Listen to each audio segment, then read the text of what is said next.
প্রধান উপদেষ্টাকে স্মারকলিপি দিয়ে সড়ক ছাড়লেন তাবলিগের সাতপন্থীরা।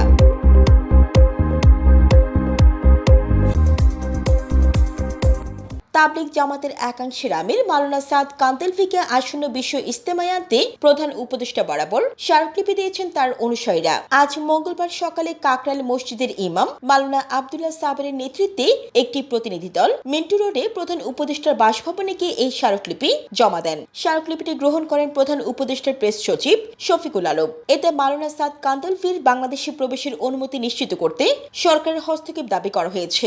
সকালে সাপ্তাহিক মাসোয়ারা শেষে কাকরাইল মসজিদের সাথীদের একটি বড় অংশ মিন্টু রোডে জমায়েত হন। তবে পুলিশ প্রশাসনের বাধায় কয়েকশো মুসল্লি সড়কে অবস্থান নেন। পরে প্রতিনিধি দলের সঙ্গে আলোচনার ভিত্তিতে প্রেস সচিব তাদের প্রধান উপদেষ্টার বাসভবনে যাওয়ার অনুমতি দেন। স্মারকলিপি জমা দেওয়ার পর সাতপন্থীরা শান্তিপূর্ণভাবে অবস্থান কর্মসূচি শেষ করেন। স্মারকলিপিতে বলা হয়েছে, মাওলানা সাদ কান্দেলভি দীর্ঘদিন ধরে বিশ্ব ইজতেমায় বয়ান এবং আখেরি মোনাজাত পরিচালনা করে আসছিলেন। তবে 2018 সাল থেকে তাকে বাংলাদেশে প্রবেশের অনুমতি দেওয়া হচ্ছে না। এতে তাবলিগ জামাতের একাংশ হতাশ ও ক্ষুব্ধ। তার উপস্থিতিতে ইজতেমায় বিদেশি মেহমানদের সংখ্যা বৃদ্ধি পেত এবং বৈদেশিক মুদ্রা অর্জনের সম্ভাবনা থাকত।